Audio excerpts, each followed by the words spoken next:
Hi, welcome, and thank you for joining me again on Monday morning to talk about different things that affect your business. And oftentimes I find that the things that affect our business are actually the things that affect us personally. So today I wanted to talk about Tao teaching of the idea of your cup is full, stop pouring. And I've heard it said in a variety of different ways. When you're filling your hands full of water and you just keep pouring, then it just overflows and onto the ground, and you don't have the opportunity to actually take advantage of the things that you're pouring into it. You're just pouring them away. And in our society today, we are always looking for how we can grow, how we can fill, how we can have more, how much more we have to purchase or buy. And it's not even necessarily to be happy. It just seems that this is what we're taught and how we have an expectation of life, that there's always has to be more. There's never just enough where we can just stop and enjoy what we have with our cup full. So I had a conversation on the weekend with a woman when I was at a friend. We were at a wedding. And she was saying, oh, the things that you do, you're so amazing. And I'm going, well, what are you talking about? You help so many people. She goes, I'm not like you. She goes, you do so many amazing things. I don't know, maybe she sees me on Facebook Live or whatever she's seeing in me.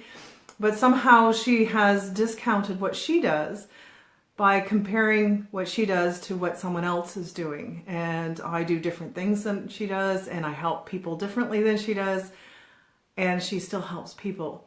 So we had to have a little bit of a conversation around what it is that she does, and I got her to explain what she does, and then I got her to explain it in the way that the people that she helps would explain it. And at that point she went, well, yes, I guess I do help people. And I said, you help a lot of people.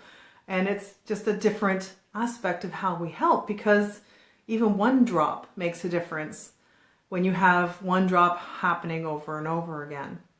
So we look up to our mentors and the experts, and we see them up there and we think, oh, that's so amazing. I can't wait to do that, which is great, because when we're growing up and when we're getting to the place that we need to go, we need to look up to someone and say, that's what I would like to be. That's where, those are the things I'd like to learn. I'm really interested in what they're doing, and I hope I get a chance to learn from them. Okay. We learn from our teachers, and of course we do. We have to, there's core things that we had to learn. We had to learn from our parents. We had to learn from the, elementary school and high school, and then going into university or college or whatever post-secondary learning you had. And you might say, well, I didn't go to post-secondary school, so I really don't have a lot of learning. And if you're not continually learning in whatever aspect that is, then you're kind of stagnant in what you do. So we're constantly learning. And I always teach about growth as well. So this is a little bit opposite to what I would normally teach about how people are always looking to move forward, and that you should be looking forward, because if you're not moving forward, you're moving backwards. So we also revere celebrity. And we look up to celebrity and we think, oh, look at what that person can do. That person leads hundreds of people, thousands of people, tens of thousands of people. I could never be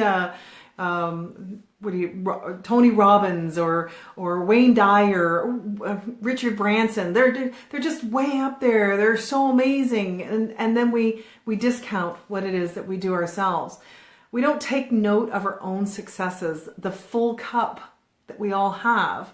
And we're filling it with our mentors and our expectations and the teachings that we have to do. And we're filling it with the possibility of being a celebrity. We're learning more about how to speak or how to run Facebook Lives. This is, a new technology for me as well. And, we're always looking forward to this other thing that we can be doing. And we don't stop and take a look at the cup that we have that's full already, and how we're already helping people in a certain way. So if we're not famous, we don't feel like we're actually making a difference. If we don't get another degree, a certification, if there isn't certain training, we've got so many, I've only got 2 modalities, and there's so many other people that I could help if I had this other thing, and you stop to forget that what you already learned has already helped so many. And if we're constantly putting experts and mentors on a pedestal, then every time we get close to that pedestal, it becomes our normal, and we look up at the next mentor and we say, well, that's where I need to be. I'm not there yet. And if you're not there yet, yourself on everything that you do, you will never be there. There'll always be another pedestal. There'll always be someone doing what you're not doing.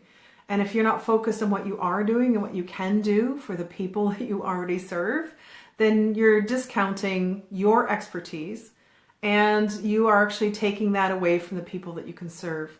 So get someone that you trust, that knows you, to help you look at what it is that you do for other people, how other people perceive you and what your excellence is in that area, and really accept that.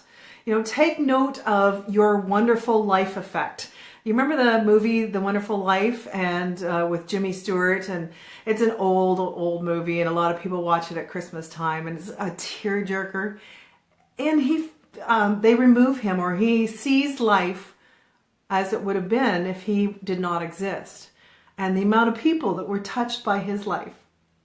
That's you. The amount of people that are touched by your life. So take a look at the people around you and think of what their life would be without you in it. And don't look at it as being arrogant or egotistical. This is just an exercise to help you see what it is that you do in the world so that you can actually live in the full cup life, as opposed to I've not filled it enough and continually filling. Continue to work on knowing that you make a difference for other people, and understand that, it's not just a one-time thing. It's not just that time that you were with that client, or that time that you solved someone's problem, or that time that you stopped someone from crying, or were able to move someone forward or help them with their business, whatever it is. It's not the one time. It's a full time. If you help one person once, that's the drop that helps fill the world with the difference that you can make.